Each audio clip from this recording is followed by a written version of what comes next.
May 1945. The Third Reich had collapsed into rubble and ruin. Across northern Germany, British forces moved through shattered cities and abandoned military installations, accepting surrenders from units that had ceased to exist in any meaningful sense. Among those who laid down their arms were thousands of medical personnel, doctors, surgeons, nurses, and medics who had served the Wehrmacht throughout 6 years of total war. These men and women approached captivity with deep apprehension. They knew what German forces had done in occupied territories. They had heard whispers, and some had seen evidence, of the systematic horrors perpetrated by their nation. They expected retribution, humiliation, perhaps execution. Medical personnel, after all, had been integral to the military machine. Some carried the additional weight of having served in conditions and contexts they preferred not to remember. Dr. Friedrich Brenner, a 42-year-old surgeon from Leipzig, had operated in field hospitals from France to the Eastern Front. As British soldiers surrounded his medical station near Hamburg in early May, he prepared himself for the worst. His hands, which had performed countless surgeries under fire, trembled slightly as he removed his medical insignia. He expected to be treated as a war criminal, complicit by association if nothing else. What happened instead would challenge everything he thought he knew about his enemies. Dr. Brenner's medical unit had been treating wounded German soldiers in a requisitioned schoolhouse when the British arrived. The facility was chaotic, overcrowded with casualties from the final desperate fighting, lacking supplies, running on fumes of exhausted determination. Blood stained the floors. The smell of infection and death permeated every room. A British medical officer, Major Robert Harrison of the Royal Army Medical Corps, entered with a squad of soldiers. Harrison was 45, a surgeon from Edinburgh who had served since 1940. He'd seen field hospitals across North Africa, Italy, and now Germany. His eyes swept the scene professionally, cataloging the conditions with clinical detachment. "Who's in command here?" Harrison asked in clear German. Brenner stepped forward, expecting to be arrested immediately. "I am, Dr. Friedrich Brenner, Stabsarzt." He used his military medical rank automatically, then wondered if that made things worse. Harrison studied him for a moment. "How many patients?" The question caught Brenner off guard. Not, "Surrender your weapons," or, "You're under arrest," but a medical question. 117, mostly surgical cases. Some pneumonia, dysentery. We're out of morphine, sulfa drugs, and nearly everything else. Harrison walked past Brenner into the ward, his trained eyes assessing the situation. British soldiers followed, weapons ready but not threatening. What Harrison saw confirmed his expectations. A functioning medical facility pushed beyond its capacity, run by exhausted personnel doing their best with almost nothing. "Captain Morrison," Harrison called to one of his officers, "get the medical supplies unloaded. We'll need surgical kits, antibiotics, plasma, morphine, and bandages. Priority delivery." Brenner stared. "I don't understand. We're your prisoners." Harrison turned back to him. "You're medical personnel treating wounded men. That makes you colleagues, not enemies. The Geneva Convention is quite clear about this, Doctor." He paused, then added more quietly, "And regardless of what your leadership did, I'm not going to let wounded men die when I have the means to help them." The other German medical staff had gathered, watching this exchange with expressions ranging from confusion to disbelief. Dr. Margaret Klein, one of the few female physicians in the German military medical service, spoke up hesitantly. "You're giving us medical supplies to treat German soldiers?" "I'm giving you the tools to do your jobs properly," Harrison replied. "That's what medical officers do." Within hours, the dynamic in the medical facility had transformed in ways none of the German personnel could have anticipated. British medical supplies arrived. Boxes of sulfa drugs, morphine, sterile bandages, surgical instruments, things they hadn't seen in adequate quantities for months. British medics worked alongside German staff, initially supervised but gradually with increasing trust. Captain David Walsh, an anesthetist from Liverpool, found himself working with Dr. Klein on a complex abdominal surgery. The German soldier on the table had been wounded 3 days earlier, infection spreading, his chances diminishing by the hour. "I'll need you to maintain steady flow on the ether," Walsh instructed, setting up the anesthesia equipment. "He's severely malnourished, so we need to be careful with dosage." Klein nodded, falling into professional rhythm despite the surreal nature of the situation. An enemy officer was trusting her with a critical role in surgery, treating a German soldier with British supplies. The surgery proceeded with tense concentration. Brenner operating, Klein managing anesthesia, Walsh monitoring vital signs. 2 hours later, the patient was stable, infection cleaned out, abdomen closed with proper sutures instead of the improvised materials they'd been using. The 3 medical professionals stood at the scrub station, washing blood from their hands in exhausted silence. "Good work," Walsh said finally. "You handled the anesthesia perfectly under difficult conditions." Klein looked at him, trying to process the simple professional respect in his tone. "Thank you. We weren't sure what to expect from British forces." "What did you expect?" Walsh asked, genuinely curious. "Honestly, that you would line us up and shoot us. Or at minimum leave us to rot. After everything." She trailed off, not wanting to articulate the unspoken horrors they all knew about. Walsh was quiet for a moment. "I won't lie and say there isn't anger. There is. But you're medical personnel. You were treating wounded men. That's a sacred duty that transcends the politics and crimes of the war. We may be enemies as nations, but as physicians we share something more fundamental." Major Harrison, who had been observing, added, "The Hippocratic Oath doesn't have an asterisk saying except during wartime, or except for the losing side. You're doctors. So are we. That means something." For the first time in days, Klein felt something other than fear or exhaustion. She felt a flicker of professional pride restored. Over the following days, an unusual partnership developed. German medical personnel continued treating German casualties under British supervision, but with adequate supplies for the first time in months. British medical officers provided consultation on difficult cases, shared advanced techniques, and gradually began treating the German doctors as colleagues rather than prisoners. Dr. Brenner found himself in regular consultation with Major Harrison. They would review patient charts together, discuss surgical approaches, debate treatment protocols. It was bizarrely normal. 2 experienced surgeons talking shop, as if the circumstances were ordinary hospital rounds, rather than a field medical station in defeated enemy territory. "Your approach to treating compound fractures is quite advanced," Harrison commented one afternoon reviewing Brenner's case notes. "Where did you train?" "University of Heidelberg, then additional surgical training in Vienna before the war," Brenner replied. He hesitated, then added, "I published several papers on battlefield trauma surgery in 1938. Before everything." Harrison nodded. "I may have read one.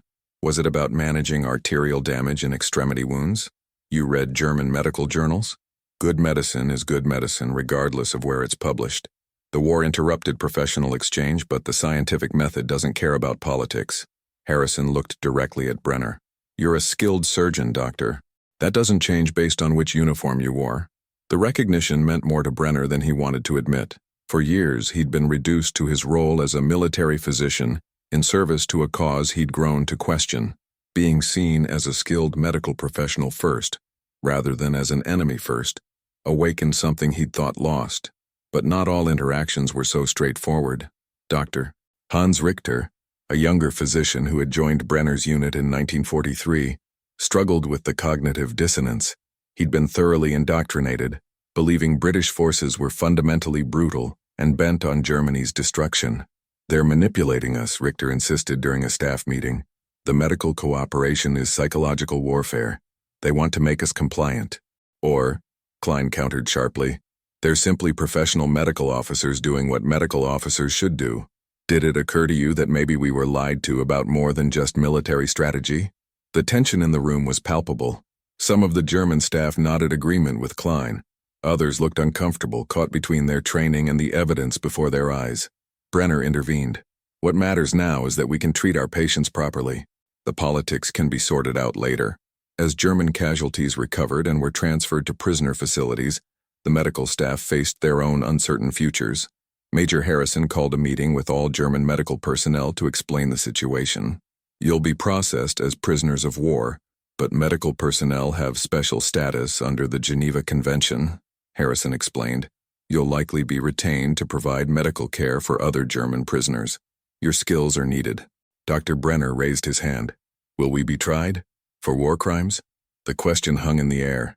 Everyone in the room had been wrestling with it privately. Harrison's expression became more serious.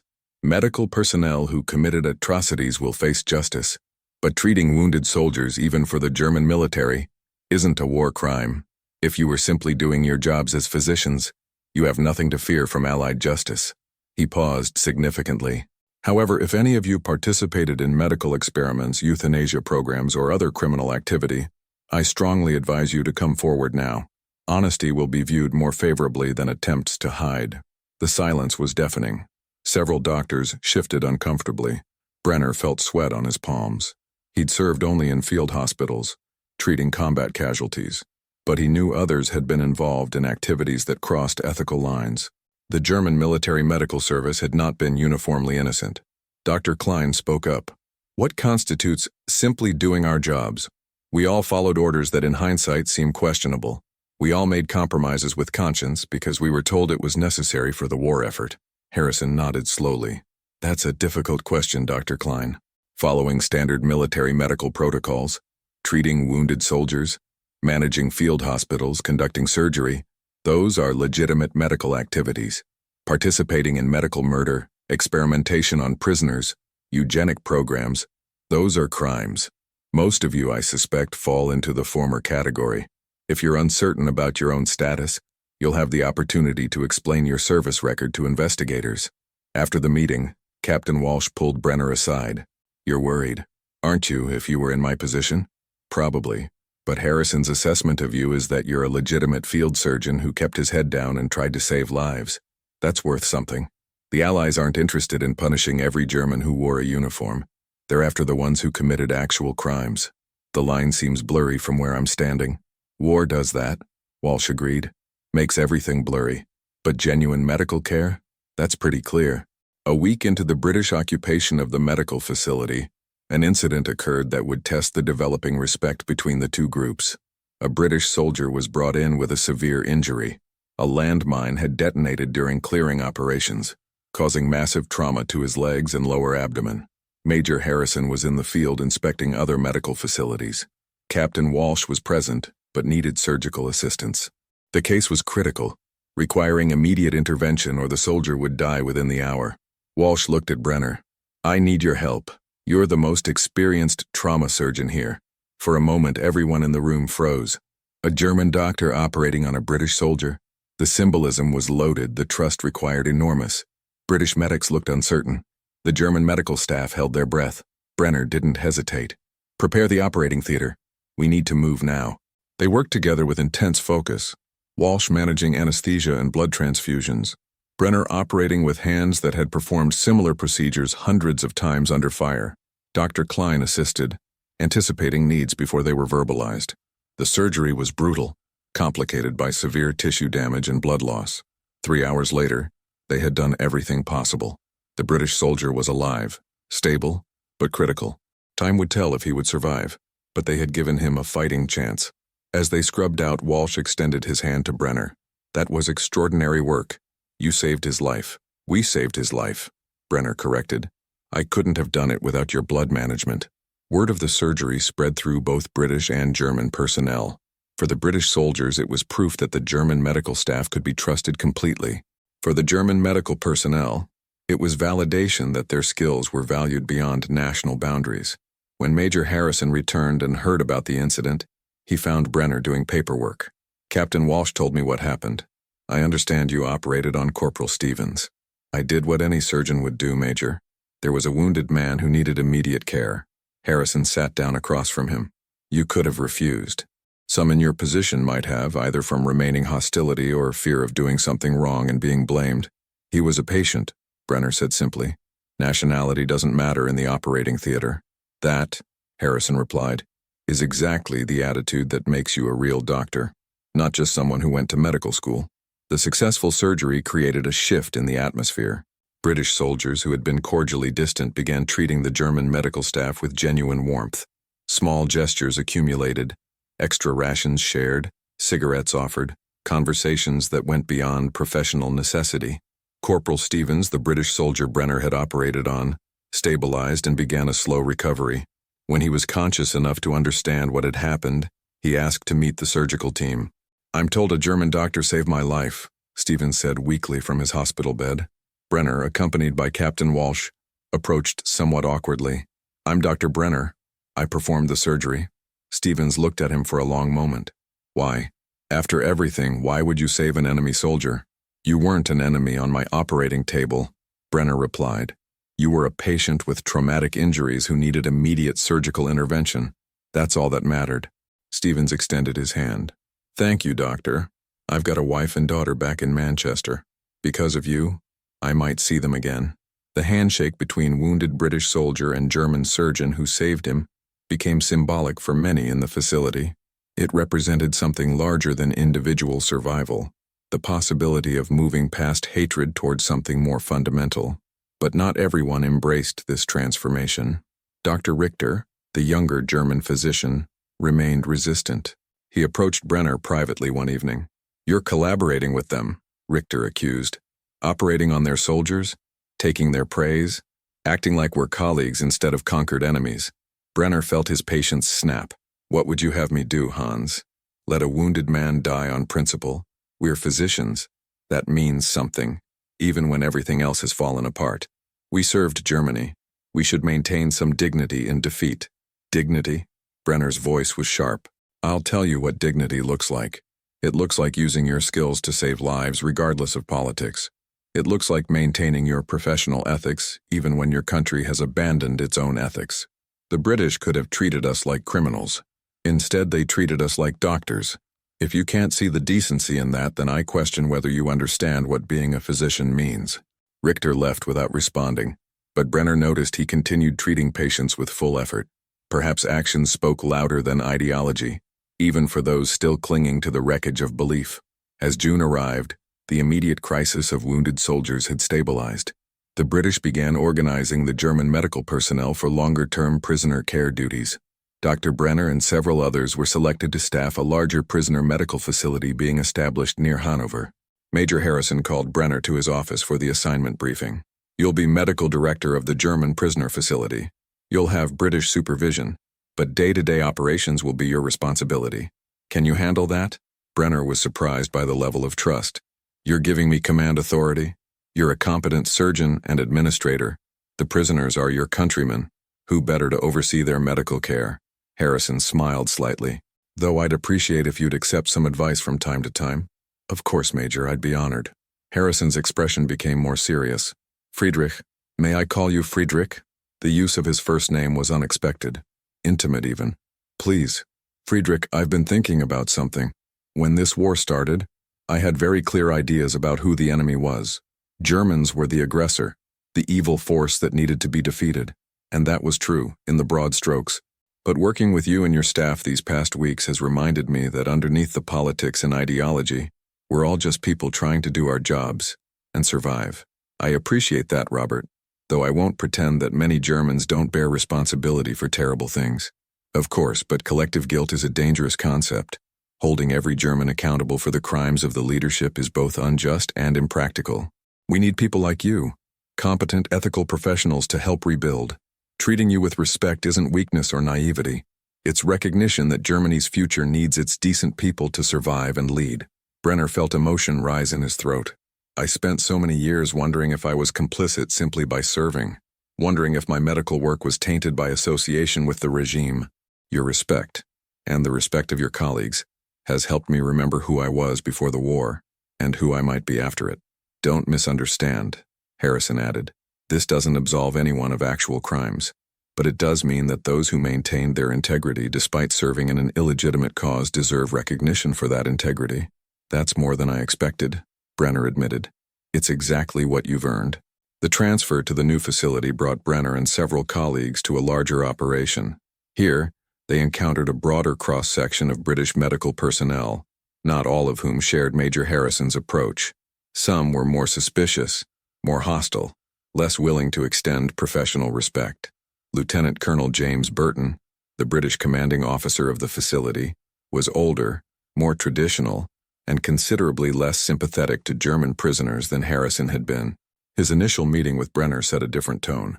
You're here because we need medical personnel who speak German and understand German military medical protocols, Burton stated flatly. Don't mistake that for respect or trust. You're prisoners performing labor. Nothing more. The contrast with Harrison's treatment was stark. Brenner felt the shift immediately, the return to being seen primarily as an enemy rather than a colleague. Other German medical staff noticed it too. The warmth and cooperation they'd begun to take for granted evaporated. Dr. Klein approached Brenner after their first day under the new regime. "This is more like what I expected originally. Burton treats us like criminals." "Not all British officers are like Major Harrison," Brenner acknowledged. "We were fortunate to surrender where we did."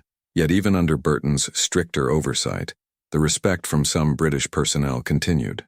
Captain Walsh had been transferred to the same facility and made a point of maintaining his collegial relationship with the German doctors. "Don't let Burton get to you," Walsh told Brenner privately. "He's old school, sees everything in black and white. But the medical staff here know quality when they see it. Your work speaks for itself." The validation mattered, though Brenner tried not to show how much. He focused on organizing the medical services for the thousands of German prisoners now under his care. The work was overwhelming. Malnutrition cases, untreated wounds, disease, and psychological trauma. British medical supplies continued to flow, though less generously than under Harrison's direct influence.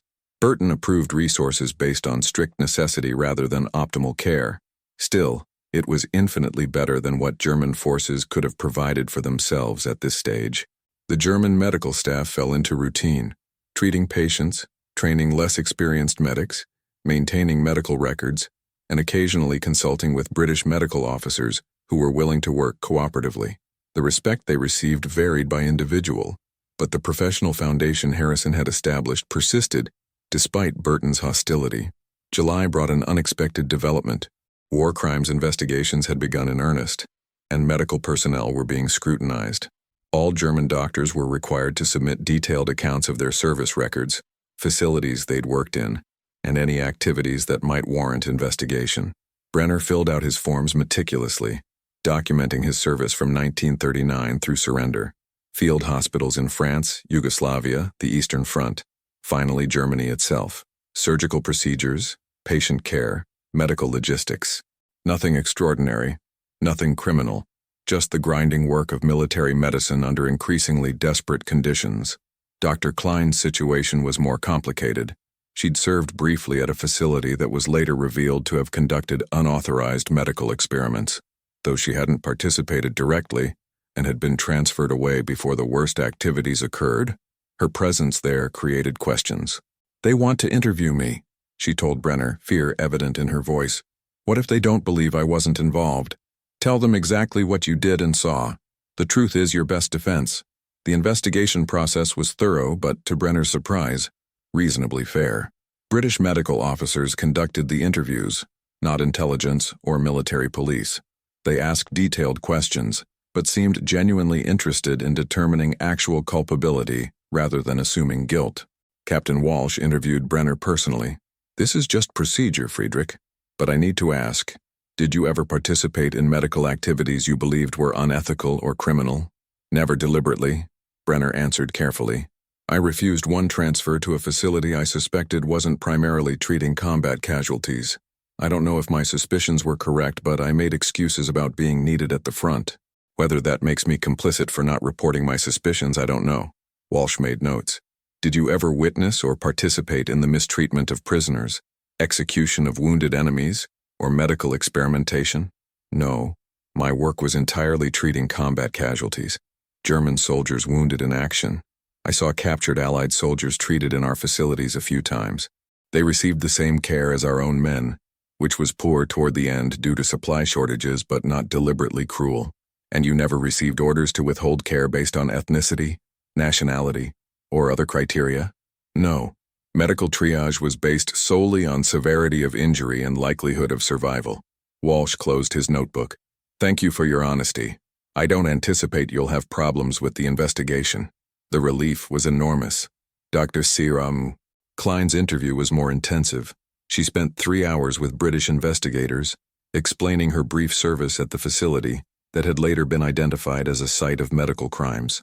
She described her duties, routine medical care for German soldiers, and her transfer request that had gotten her moved within 2 months of arrival. "Why did you request transfer?" the investigator asked. "I felt uncomfortable with some of the research activities being discussed. I wasn't directly involved, but the conversations I overheard suggested experiments that weren't therapeutic. I wanted to return to straightforward military medicine." "Did you report your suspicions?" Klein hesitated. No, I didn't have proof, just intuition. And honestly, I was afraid of being labeled a troublemaker or worse. So I requested transfer on medical grounds, said I was needed at a field hospital closer to the front. So you prioritized your career over reporting potential crimes. The accusation stung because it was true. Klein felt tears threaten but maintained composure. Yes, I'm not proud of that. I was a coward, but I didn't participate in anything criminal, and I did remove myself from the situation. The interview concluded without clear indication of the outcome. Klein left shaking, uncertain whether she'd face charges or be cleared. The waiting was agonizing.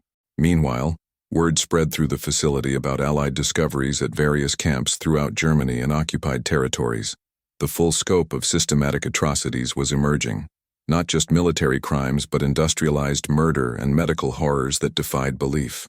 German medical personnel absorbed this information with reactions ranging from denial to horror. Some, like Dr. Richter, insisted it was propaganda.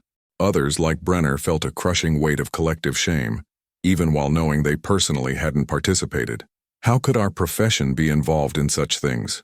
Brenner asked Walsh during one of their conversations. We took oaths to heal, to do no harm. The same way any profession can be corrupted, Walsh replied quietly. Ideology, fear, careerism, belief that you're serving a greater good. Medical ethics don't exist in a vacuum. They require constant vigilance and the courage to resist.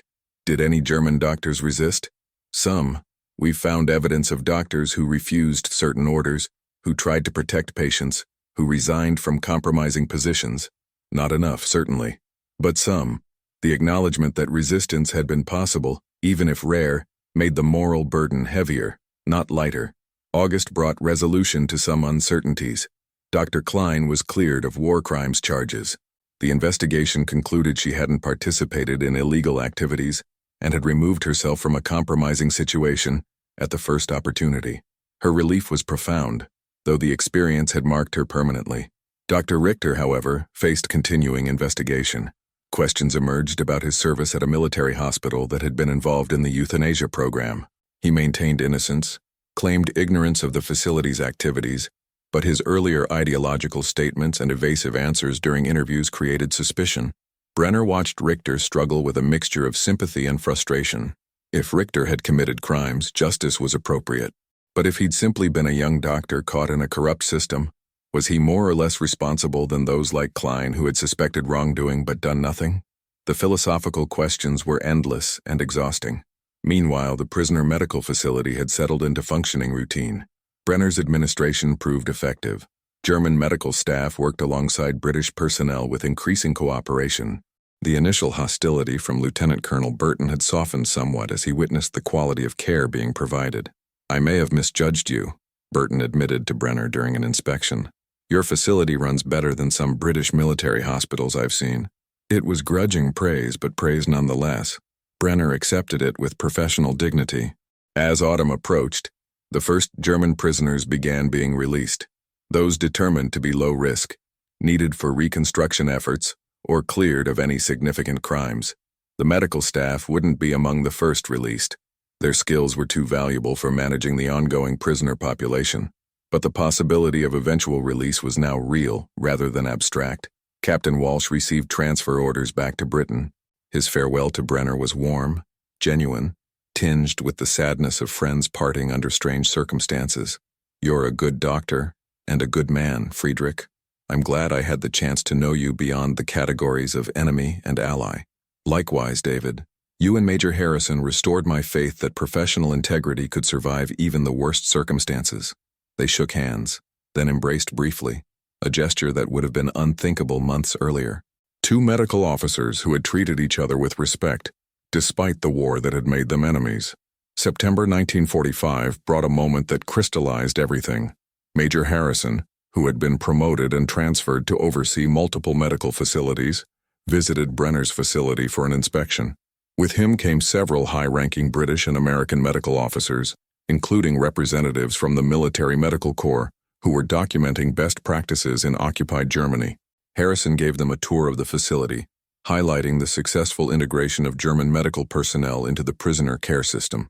He specifically emphasized Brenner's leadership and the professional standards maintained despite difficult circumstances. Dr. Brenner was a senior military surgeon for the German army, Harrison explained to the delegation. When we captured his medical unit, he expected to be treated as a war criminal. Instead, we recognized his professional competence and ethical service. He's now medical director of this facility, treating thousands of German prisoners with skill and dedication. One American colonel looked skeptical. You're trusting a German officer with significant responsibility? How do you know he wasn't involved in the medical atrocities we've been uncovering? Because we investigated thoroughly, Harrison replied firmly. Dr. Brenner served in combat field hospitals treating wounded soldiers. His record is clean. More importantly, his work under our supervision has been exemplary. Treating all German medical personnel as potential war criminals would be unjust and counterproductive. We need skilled doctors to manage the enormous medical challenges in occupied Germany. Dr. Brenner is exactly the kind of German professional we should be working with. The American colonel turned to Brenner. What do you say to accusations that German medical personnel betrayed their oaths? Brenner chose his words carefully. Some did.